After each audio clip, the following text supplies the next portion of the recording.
Hey everybody, this is Frankie Abbruzzino with the Scoop News. This morning I decided to go out and film with my iPhone, so the production is not that great, all the different plots of land that are open for requests to change the ordinance, maybe putting in requests to change the ordinance and have put in the request and are growing. One is outside the city, but it's directly impacting the city. So I went around at all these different lots. Ended up doing that interview with Tracy about the 103 unit hotel next over there by Gold Rush next to Choices, and I'll put that one at the end since I put that out live. And apparently a lot of people are watching it, a lot of interest in that one. So let's go ahead and get started. This is Pinebrook. I live in Pinebrook. I say Pinebrook, it's not really Pinebrook, it's down the road. And it's on Pinebrook Road, right by the corner of Venice Avenue, between the diocese and the elderly home there, Ashton, I think it is. Across the street, that's the Viking-filled Letson Stadium. Here's the issue. First of all, the traffic. They're going to say they do a traffic report. Nothing will get done because these developers don't want to pay for it. Nobody wants to pay for it, and we'll end up with a two-lane highway still there. A two-lane highway that is old. It needs to be 4 lanes like it is north of Emerson on Pinebrook. Lots of accidents there. It's very difficult to cross the street there, especially with the kids. And a lot of kids do go there to the Viking. My kids used to try to cross the street there all the time from Pinebrook. A lot of Pinebrook residents have concerns with it. Unfortunately, they're not directly impacted. It's going to be the diocese and the elderly home. And I don't see them really. I see this ordinance getting pushed through. Jeff Boone's on it. I don't see a lot of variables there, and I think this 42-unit, 43-unit apartment is going to happen. And I don't think they're going to adjust that traffic situation whatsoever, unfortunately. So that's something that you got to keep on the radar. It has not gone through the council yet, but it's something that is scheduled to. This next one is just by the roundabout. If you go through the roundabout and you make a left on Jacaranda, you'll see this place on the right. They've been building it out. They've gotten a ton of the houses started. I think maybe quarter of the way through. So there's a lot more houses that are going to be built. This is roundabouts right there. You can see it's like quarter mile, or not even quarter mile, a couple blocks. It's the county, but it's going to directly impact us because all those people are going to be driving on our roads. There's a negative with that. There's a positive in that they'll be shopping in our city and all that good stuff. Another concern here is the hospital is going right there at the roundabout too. Both issues, both concerns. The next one is this one, and this is one that I don't think is on anybody's radar. It's about a mile north on Jacaranda from where I was just at. It's about maybe quarter mile, maybe half mile from 75. And I don't think it's on anybody's radar yet. 73 acres for development. 73 acres is probably going to be a home development. It's under contract. Basically, what that tells me is that I don't think they've gone through and started pushing for any ordinance requests yet. And it's the next one that's going to be up on the radar. I don't think they'll have too many issues. There's not a lot of impacted parties around there. Basically, it's all open land around this place. There's really, you got a couple of houses right here across the street. But again, you can see that road, a 2-lane highway. The infrastructure is not that great. They're building all those houses a mile down that are going to be traveling north. This is a major artery. Jacaranda is a major artery down to Emerson and down to Laurel, what we consider North Venice. Guarantee nothing gets done there. Call me crazy. I don't know. Maybe I am. Now, the next one that we're going to look at is I continued heading down that way. And this is still on Jacaranda. This is Milano. They're still building it out. That's actually Tuscany. This is Milano here, and there was nowhere to really park and get out, so I did a little bit of driving. They're just starting it. Same road, folks. That 2-lane highway, actually right here, it turns to 1 lane. And this is there's a lot of construction already done north of this with Milano. This is that whole new section that's going up. I believe it's Neil Holmes. And this is heading from Pinebrook, heading down towards Laurel Road, which isn't a great picture with that Jeep in there. The next one I stopped at is Tuscany. This one is, if you go to Laurel Road, you make a left heading west, you go down to Knights Trail, make a right, You go down past PGT and everything, and it's right there. You could see they started building a lot of the houses where the camera was just at, but all this area here still needs to be built out. Again, a 2-lane highway, and not the best highway if you've ever been down Knights Trail. Now, I was trying to find that next affordable housing unit, and the one that I put up a post today on the email, and I wanted to see exactly where that was at, and I believe this one is it based upon the address. This one is, you could see Milano from it. There's Milano right there. And they're going to put up several, I forget how many hundred affordable housing units here. I think it'll get passed because nobody's impacted. There's nothing but open land all around it. This one I like. You know, Jeff Boone sits there and he'll push, he'll say like on Laurel, oh, it's affordable housing. Or the apartments over on Pinebrook, oh, they're affordable. They're basing it upon the city and county's definition of affordable, which is in the 65 to 72,000 a year range. And that's not what I base affordable on. Affordable to me is something like this. Ideally, they're gearing it towards the person making 10, 11, 12 bucks an hour. Range is going to be 700, 750 to 1,200. I can't remember the exact pricing. And it's geared to help those employees that are at PGT and everywhere else. And somebody said, well, what if PGT closes? You know, they've been here since I was a young rat running around. Or Tervis Tumbler closes. Well, guess what, folks? There's a ton of people that need these kind of departments. They don't all work at Tervis Tumbler and PGT. People, they will fill up quick. I think, and maybe I'm wrong, the tone of the guy's message was he didn't want the riffraff living down by him. In North Venice. I think that's what I picked up on. But they're not riffraff guys. They're hardworking, blue-collar people that are just trying to make it through in life. And so that's where I think that's going to go. I don't think it's going to run into any issues. You've had a lot of people that have been working together on it to try to get that project flowing. Next, I decided, okay, that's good there. Let's go over to the island. And I hit up the Circus. This one is maybe a quarter mile away from where Tracy's at with her hotel. That's that interview I did earlier that I'm going to play on this. It's about a quarter mile. Right by the Circus Bridge. It's going to lead to a lot of congestion. I believe it's 122 units. Luxury hotel. They say they'll have a trolley that'll help alleviate traffic. I doubt that. I would not use it. If I was on vacation, I want my car, I want my freedom. I'm not going to be using your trolley. The congestion on there is horrible. If anybody knows what the north or the south Circus Bridge is like, it's horrendous, especially when school's in session, when tourists are in town. It's pretty bad. And you're going to see, if you watch that interview with Tracy, there was a good flow of traffic coming back and forth. Again, right down the road from this place. And it's a Saturday morning when it's actually pretty slow out there a lot of times on the island. So there's another guy in the running for this, a guy from Michigan, but the airport said they don't like the idea of putting condos there due to the noise, but apparently it's okay for apartment or a hotel there with the noise. And so Mike Miller is right now the only other person. It's sort of stalled. Haven't seen much traction on it. And I know Bob Daniels has been asking, what's up with this project, guys? We've been on hold for a while. Let's get this ball moving. And the city wants their revenue.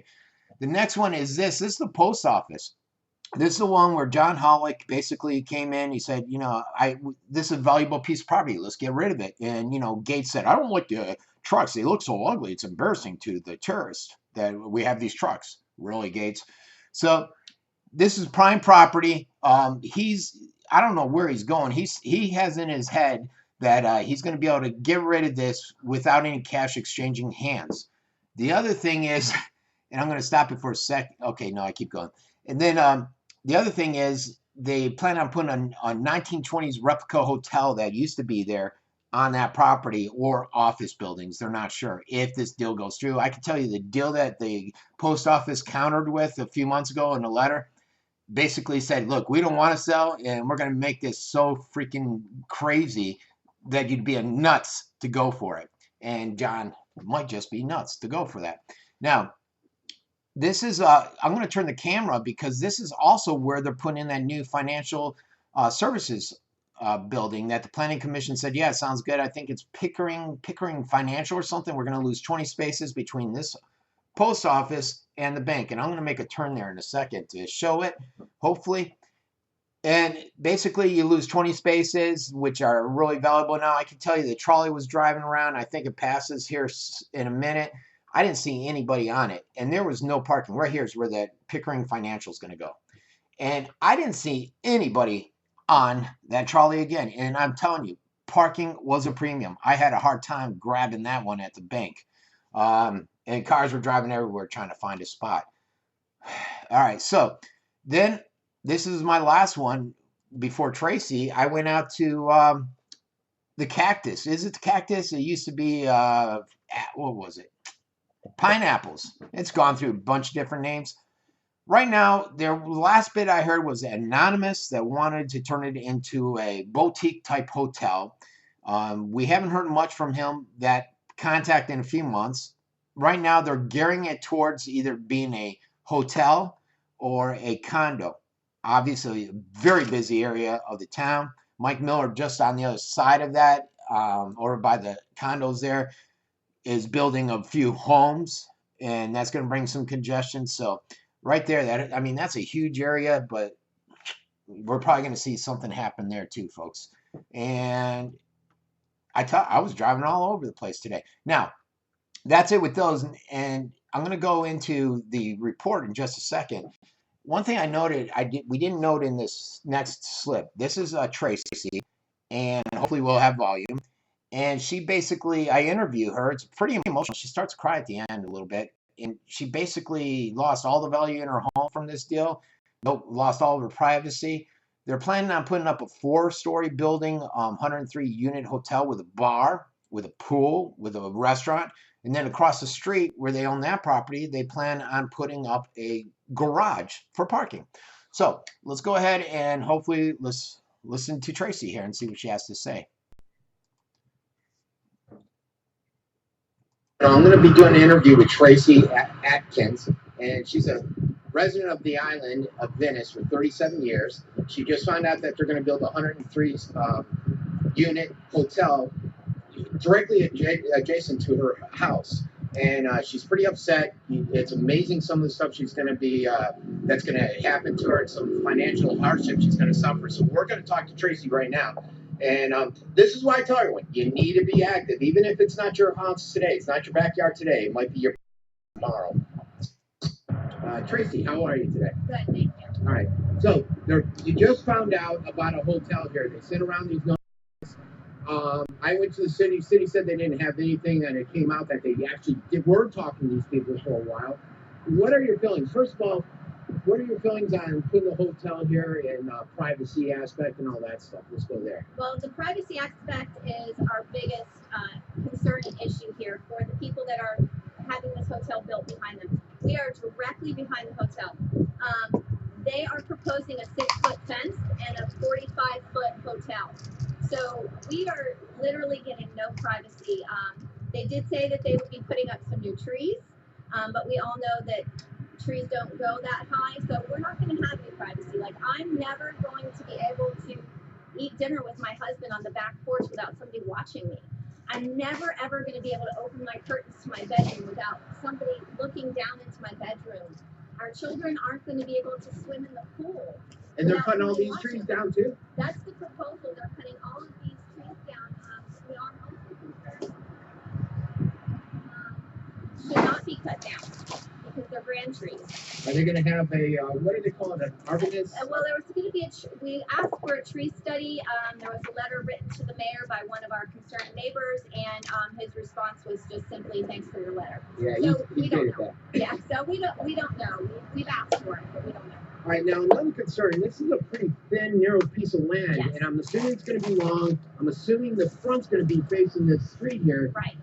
So are you going to have to deal with the back area that's usually smelling? It's got the decking and where they're loading, the trucks and all that.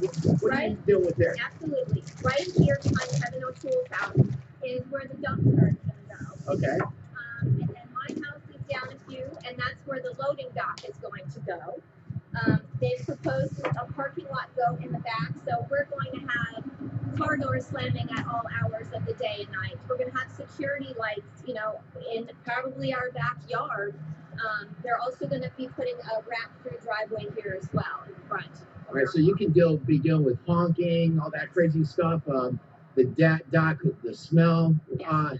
That doesn't seem pleasant. No, it's not. We're devastated about it. So if you've lost your privacy due to a four-story hotel and you're going to deal with all these variables, what's it done to your property value? Our property value, unfortunately, is nothing.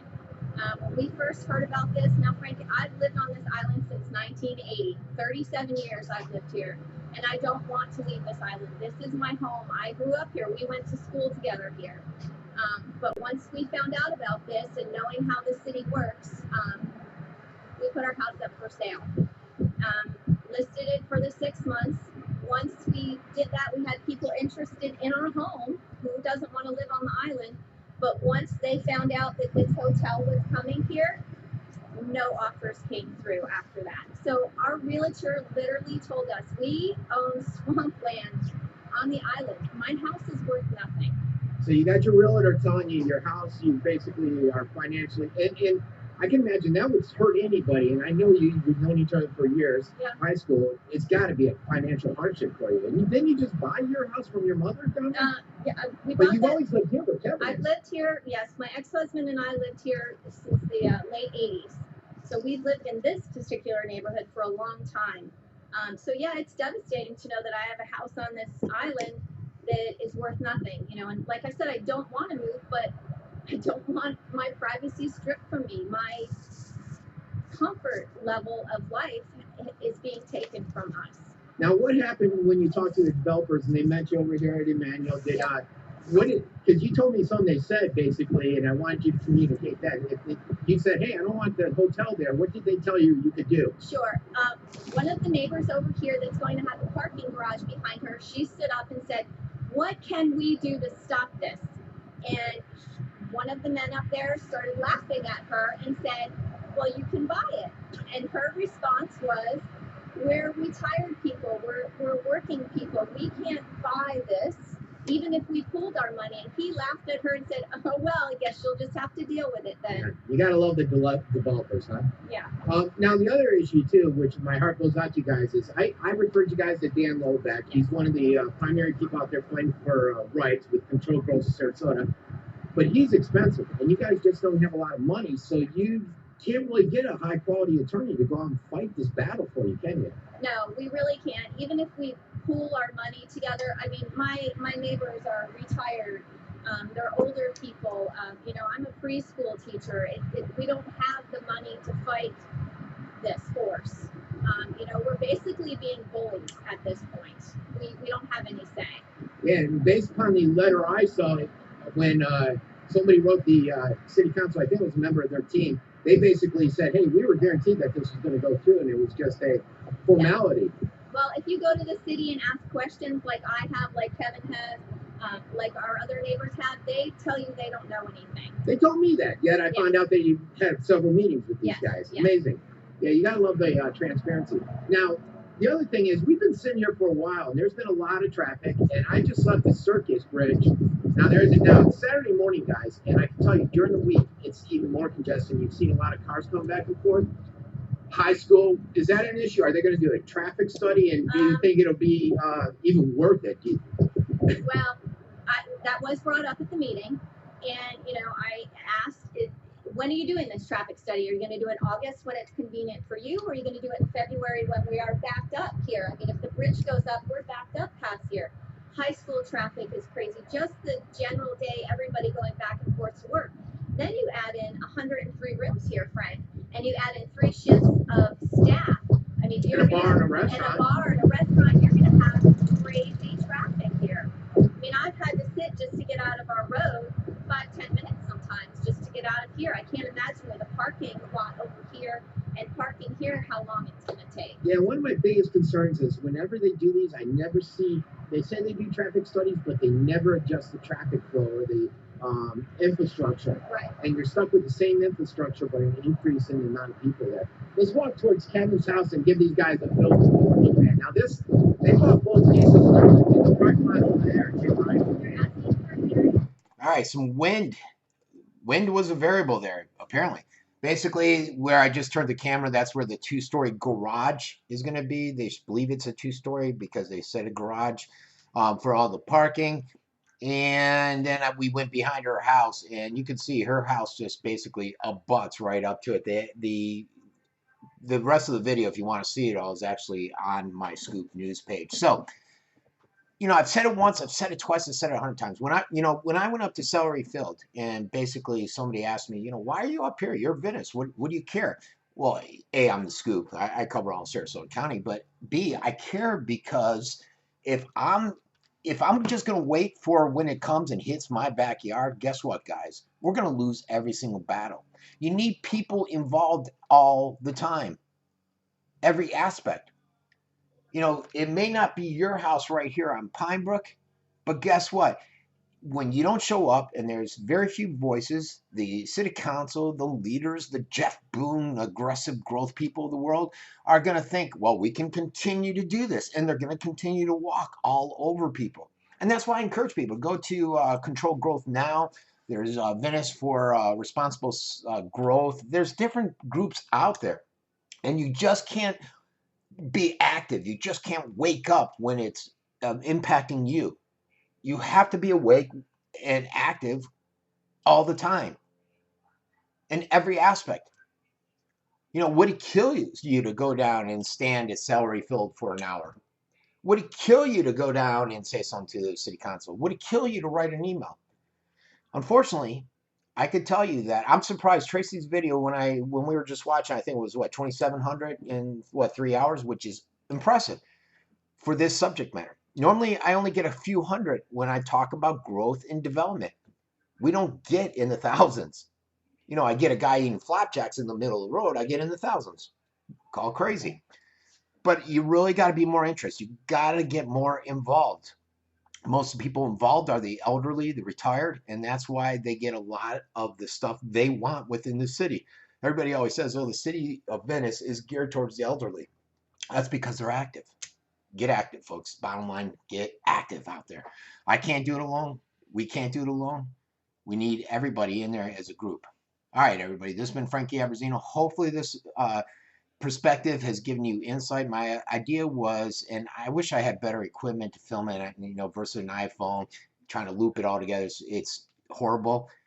But the idea was to try to show you guys a video of these lands and to show you that there's a lot of issues out there. And I didn't even touch on a couple other ones that I know about. So, and this is just Venice. There's Northport, there's Inglewood, there's Sarasota.